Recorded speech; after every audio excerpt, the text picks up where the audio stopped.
朋友们，你知道吗？有研究显示，每天适量喝咖啡的人，急性肾损伤的风险竟然可以降低17%。你是不是以为肾脏不好就完全不能喝咖啡了呢？其实很多肾友看到健检报告红字，心里都吓坏了，直接戒掉最爱的咖啡，怕血压升高，怕利尿伤肾，更怕里面的钾磷会让自己提前洗肾。就像我诊间的阿明，45岁。一看到肌酸酐红字，就把咖啡戒掉，每天都提不起劲。今天我要揭开116毫克的护肾秘密，只要掌握这个数字，即使肾功能已经进入慢性肾脏病第4或第5期，也能安心喝咖啡，找回自己的小确幸。今天这支影片，我们不谈别的，只拆解咖啡与肾脏的真相。嗨，大家好，欢迎来到宽宽医师的频道，我是肾脏科宽宽医师，一起关心你我肾脏的健康。我一直强调极简护肾，护肾并不复杂，我们不需要依赖神奇的产品或繁琐的疗法，只要简单的改变一些生活习惯，就能守护肾脏健康。点击说明栏下载护肾手册，用最简单的方法让肾脏更健康。咖啡不只是咖啡因，它也是抗发炎的圣品。大家最怕咖啡因让血压升高，但你知道吗？咖啡豆其实是一种种子，它含有大量的绿原酸与多酚，这些物质在身体里面都像是抗氧化的特种部队。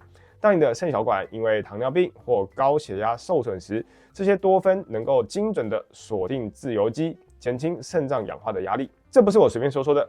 2018年发表在顶级医学期刊 AJKD 的研究也发现，长期饮用咖啡与降低慢性肾脏病的风险相关。每日每多喝1杯咖啡，慢性肾脏病的风险平均可以降低3%。另一篇2022年发表在 Kidney International Reports 的研究发现，每天适量喝咖啡的人，发生急性肾损伤的风险可以降低约17%。其中喝2到3杯每天的效果最佳。为什么呢？咖啡因会抑制腺苷受体，让肾脏的入球小动脉稍微扩张，血流增加，就好像帮肾脏冲澡一样，让过滤功能更加顺畅。另外，所有肾友最担心的问题就是，宽宽医师，咖啡里的钾离子会不会让我心律不整，让我高血钾？我们来做一道简单的数学题：一杯240毫升的黑咖啡，钾离子含量大约是116毫克。相比之下，一根普通大小的香蕉，钾离子含量大约就有400毫克。也就是说，我们喝一杯黑咖啡的钾离子摄取量，竟然不到一根香蕉的1/3。对于慢性肾脏病第4到第5期的晚期肾友，每天钾离子摄取限额通常是2000毫克以内，是个人血钾和尿量来调整。这杯咖啡只占全天限额不到6%。因此，只要你能够限制高钾水果的摄取，这杯咖啡其实非常的安全。另外，大家还很担心的是磷离子的问题。黑咖啡里的磷是来自植物成分的天然有机磷，肠道吸收率不到40%，甚至更低。真正伤肾的磷藏在我待会要讲的陷阱咖啡里，也是大家要特别注意的。如果你喝的是以下3种咖啡，那确实是要避免。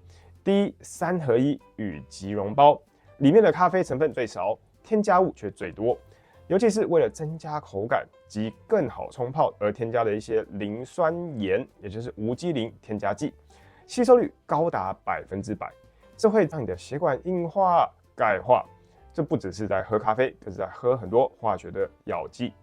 第二，大杯拿铁，黑咖啡没问题，但牛奶有问题。一杯大杯的拿铁含有的磷跟钾是黑咖啡的好几倍。如果你已经是慢性肾脏病第3B 期以后的肾友，牛奶对身体的负担就会太大了。第三，加糖与加奶精的咖啡，加糖或加奶精的咖啡也应该要避免，因为反式脂肪和糖会增加发炎，伤害肾脏更直接。最后，我要送大家一套全台湾最简单的护肾实作方法，我称之为咖啡3策。第一策，1对1补糖法。你每喝一杯咖啡250毫升，请在半小时内补上一杯等量的白开水250毫升，因为咖啡会利尿，这杯水能够抵消排水，确保肾脏随时泡在充足的水分里。但如果有水分限制的需求，应该要和医师讨论每日的水分与咖啡的摄取量。第二策，时机管理。建议我们在早上10点到下午2点这段期间喝咖啡，避开早上血压自然升高的时段，也避免影响睡眠，这样能够让肾脏更安全，睡眠也不受影响。第3策，指标管理。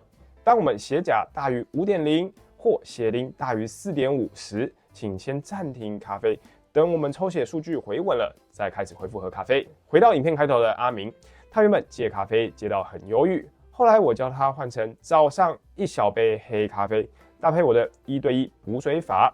3个月后回诊，他的心情就变好了，血压也稳定，肾丝球过滤率指数也都稳定了。这就是极简护肾的力量。我们不恐吓，我们用数据来说话。最后，我想问问大家，除了黑咖啡，你平常最戒不掉的饮料是什么呢？请留言告诉我，我会挑选大家最有兴趣的饮料，拍成下一集。以上是我今天的分享，感谢大家的观看，希望今天的分享对你们有所帮助。如果喜欢我的内容，欢迎按赞、订阅、分享、开启小铃铛，也别忘了点击说明栏下载护肾手册。我是肾脏科宽宽医师，一起关心你我肾脏的健康。我们下次见，拜拜，拜拜。